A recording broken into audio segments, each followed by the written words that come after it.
tutti e bentrovati sull'Ernamo. Uno dei principali problemi per chi studia italiano, ma anche per molti italiani, è l'uso corretto delle doppie.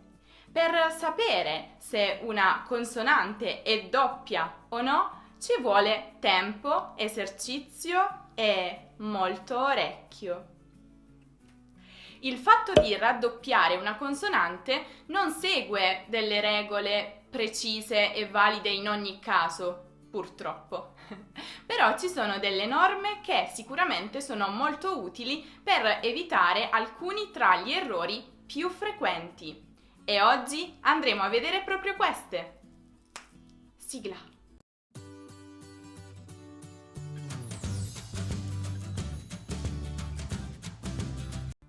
Partiamo subito. Dovete sapere che raddoppiano la consonante iniziale le parole di senso compiuto che si uniscono ad alcuni prefissi.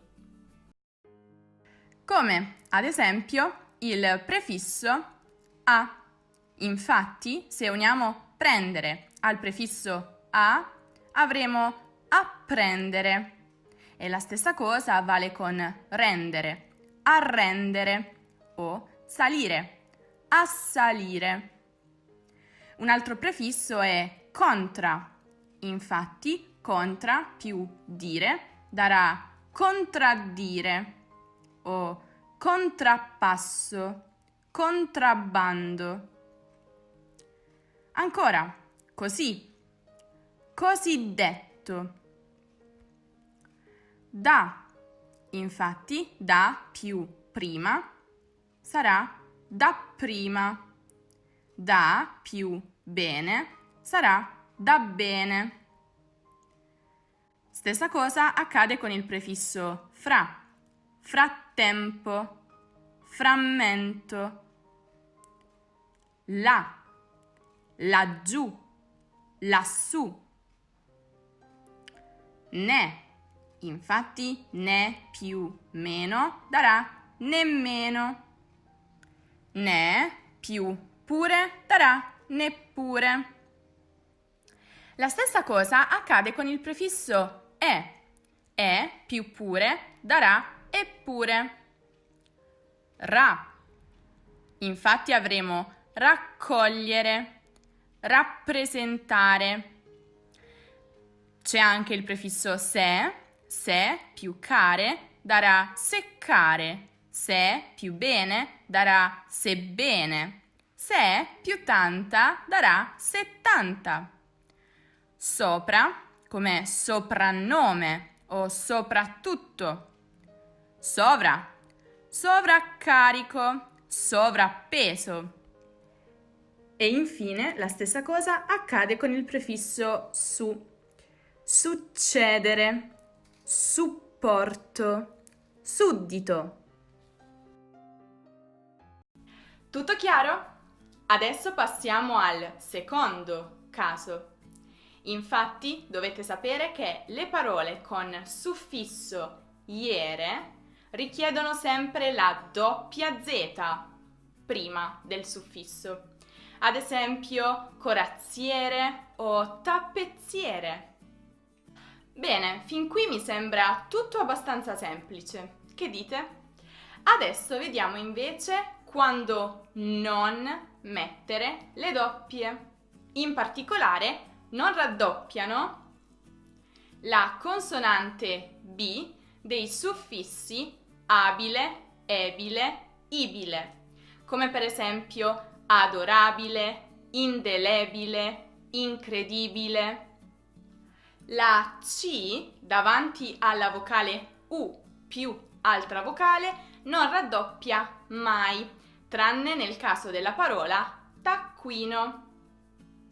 Taccuino.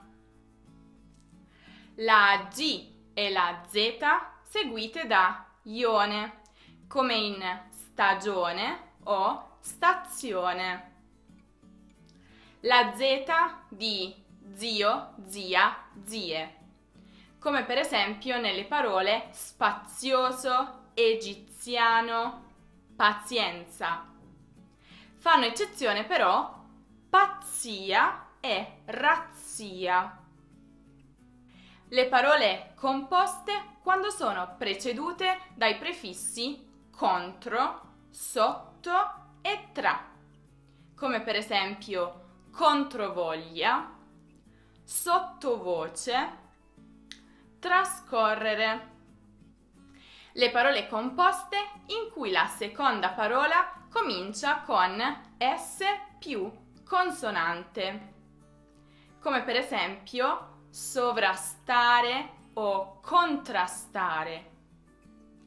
Ehi tu, vedi questa merendina? Sai, ho un certo languorino e vorrei tanto mangiarla, ma non posso fino a quando tu non ti iscrivi al canale, non attivi le notifiche e non lasci un mi piace al video. E tu non vuoi che io resti digiuna, non è vero? Ma perché preoccuparsi tanto per una lettera in più o in meno? Beh, perché soprattutto per alcune parole una doppia può cambiare completamente il significato.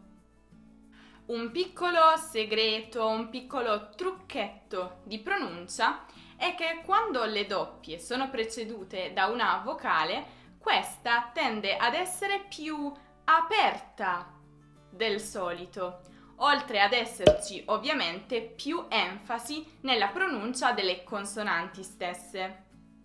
Ecco un elenco di parole che cambiano il significato per una doppia. Ora le leggerò una per una, cercate di notare le differenze. Nono, nonno, pala, palla, caro, carro, tono, tonno, rosa, rossa, casa, cassa, mese, messe, sono, sonno, coro, corro. Ok, se vi sembra difficile non vi preoccupate, ho un esercizio per voi che sono sicura che vi tornerà utile. Riuscite a trovare tutti gli errori di doppie nella filastrocca che sto per leggervi? Nella stalla della nonna c'è una mucca con la gonna, c'è un vitello col cappello ed un toro col mantello. Nel pollaio di zia Lietta 3 galline in bicicletta e poi un'oca col tacchino che si allenano un pochino, mentre attorno a casa mia c'è soltanto fantasia per cantare più felici, per giocare con gli amici. Avete trovato tutti gli errori? Bene, scrivetemi allora nei commenti le parole sbagliate, ma utilizzando le doppie giuste. Vediamo chi è stato il più bravo o la più brava a trovarle tutte. Io vi aspetto tra qualche giorno per un nuovo video, ma tenetevi pronti, ci sarà presto un test sulle doppie. A presto!